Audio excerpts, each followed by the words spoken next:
When you break it down, guys, the card game is fairly simple. You just need to do 3 things really well and you can make money. Number 1, find cards people want. Number 2, price them at a price they're willing to pay. And number 3, don't overpay for them. It sounds simple and on paper it is, but it's hard in practice. It takes time. I make mistakes all the time, but in this video, I want to talk about some of the successes I've had this last week or so on eBay selling cards. I want to go over some of the cards I've sold, what I paid, and how I did on them. So right now, if you're watching this later, it's the 29th of November, 2023, and Paulo Banero was just named the Eastern Conference Player of the Week. His stuff is doing well right now. I want to emphasize in these videos that it's week to week. He could have a bad couple weeks and you're watching this down the line, and it may not be the case that his cards are selling for this amount. But right now, I posted some of his stuff yesterday that I got in a lot. Another big lot that I paid roughly 50 cents per card on, and I sold a couple different cards of his. First, I sold a draft ticket variation rookie card. Didn't look like much, but it was a variation, and it sold in one day for me, guys. I paid roughly 50 cents, and it sold for $17.50 free shipping. And for that same 50 cents a piece, I sold 2 more Paulo Baneros. Not quite as good as that one. They sold for roughly $5 a piece, the Prism rookies, just the base rookie cards. Obviously, a silver or something numbered would be a lot better, but even the base cards, as long as you're not overpaying for them, you can make an okay profit on them. In this video in particular, you're gonna see a lot of bulk purchase buys that I did, a lot of them where I only paid like 50 cents-ish per card. It's one of the ways, I've showed you a little bit in some of my videos where I buy collections and stuff. It's one of my favorite ways to buy. You can get a lot of hidden gems when you do it that way and a lot of value. Bargain boxing, dollar boxing,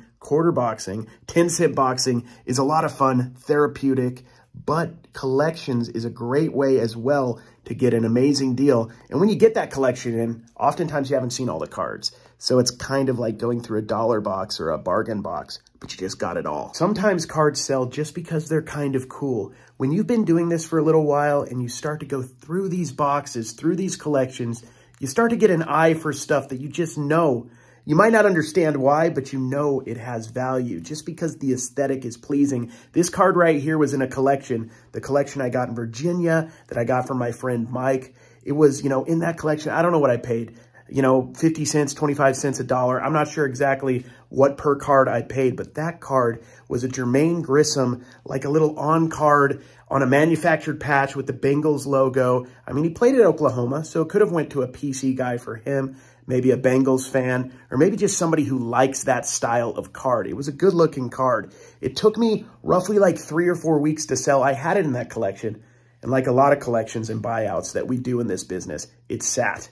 It sat in my inventory like some of these cards in my messy shelves have sat for a little while. I try to go through the stuff that's a little better first. So it sat for a little bit, but I eventually posted it, and it sold for $10 free shipping. Not bad at all for a kind of random autograph from a player who didn't play that long in the NFL, but apparently has a following, or at least the card looked cool enough to sell. I know a lot of you have been coming to my Whatnot auctions. Thank you guys so much. I appreciate it. We had our last one on this Monday, and we have our next one Friday, which will be the day after this video drops, December 1st at 6 p.m. Pacific Standard Time. We'll be on for several hours. All the cards are going to start at $2.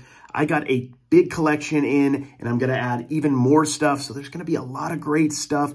I'd love to have you. And if you're new, as always, I have that $15 free credit that you can use. The link is in the bio. I'd love to see you there. I can't tell you how many times in like the last 7, 8 months, 9 months that I've been doing content that people tell me college uniform cards don't sell.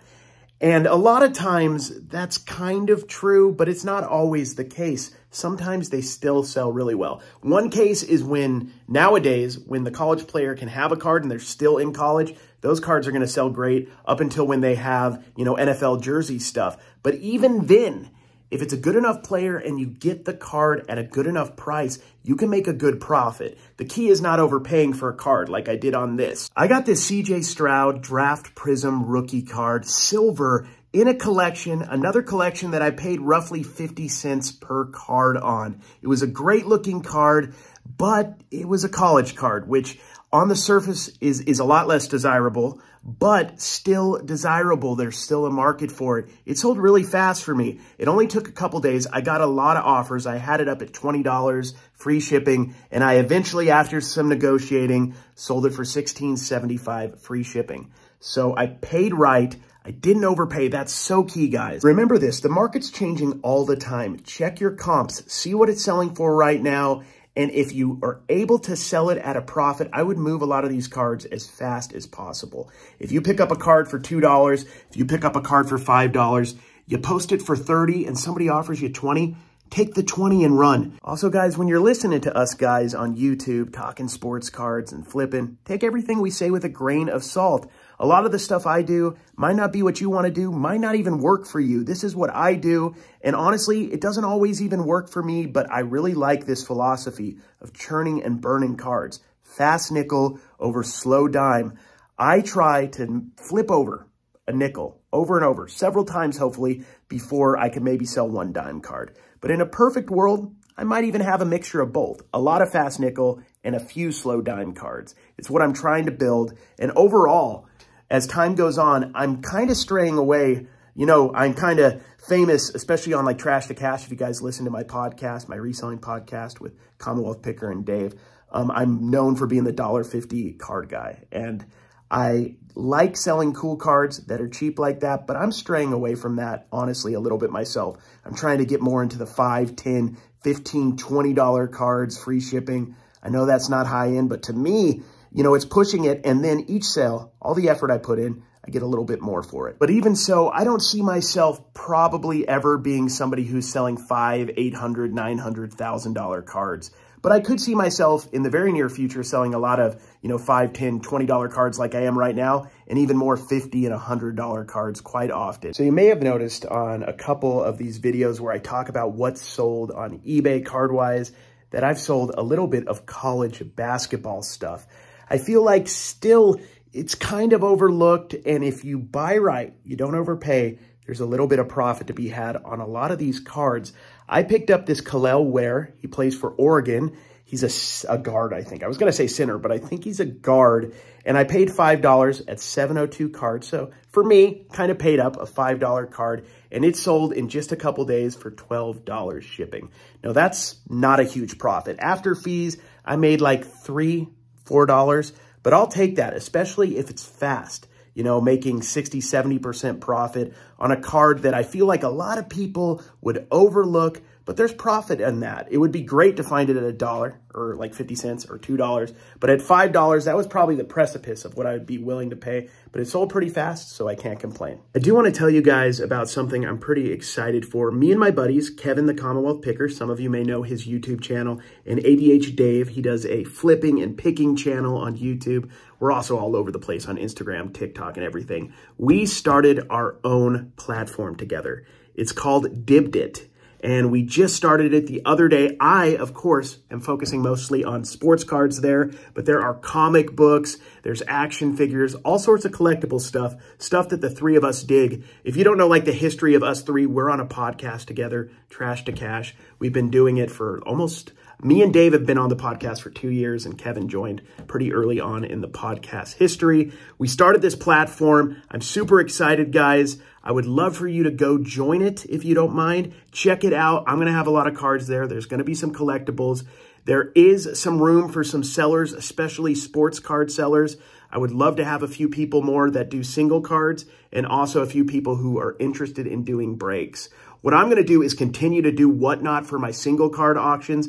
I may rarely do one on Dibit, and I'm going to do an occasional or weekly break on Dibit. It's going to be awesome. I would love to have you guys go check it out. We're going to have all sorts of stuff. I'm going to have another, sorry guys, 2 links in one video. There's going to be another link. If you join the first, you get $5 off your first purchase, basically. And I'd love for you to go check it out. I actually, just to give you an idea of something I did, it may still be going this auction when I release this video, depending on when I release it. I started a, if you can see up there, there is a chrome draft pick prism with Victor Wembanyama possibility blaster box. I started at $2 free shipping. As of tonight, which is late night, the day before it ends, it's a one-day auction. It's at like $2 free shipping.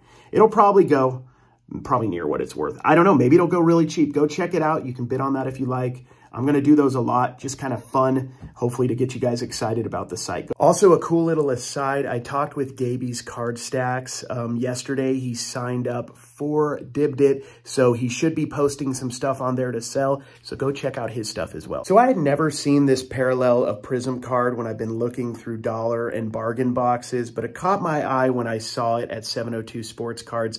I paid $10 for this Mike Williams neon green no huddle like disco prism. It was number 3 of 5. I paid $10. There was no sold history because it was pretty rare. I figured I could probably make 20, 25. I wanted to give it a try in person. Really cool looking card. Mike Williams is, I don't know if he's like a semi-star or a star, one of the best players, you know, receiver-wise, at least the last couple years in the NFL, but he's in Los Angeles with the Chargers. I'm not sure how popular he is nationwide, but I took a chance on it. I put it on eBay, put it up high at $50 free shipping, and within just a couple days, I got an offer, and as always, guys, it was a good offer. Since I got a good offer, I decided to take it. $40 free shipping after fees. You know, I made like 32 minus the 10. So like more than double, tripled my money with that. Made $20, $25 profit. A really good pickup. I was super excited about it. It's always nice when you do this and you take, you know, there wasn't really a big risk. I was definitely going to make my money back and probably at least a little profit. But it's always nice when you take kind of an educated risk and it pays off. It's a good feeling when you kind of trust your gut and you go for it. I hope one thing like these videos really illustrates is there's more to sports cards and sports card resale than just going to card shows and getting slabs and flipping them. That's a fun thing to do and definitely a part of the hobby. But there's a lot of us that just kind of grind this out and have fun dealing with the lower end cards. There's a lot of opportunity in multiple areas of sports card selling.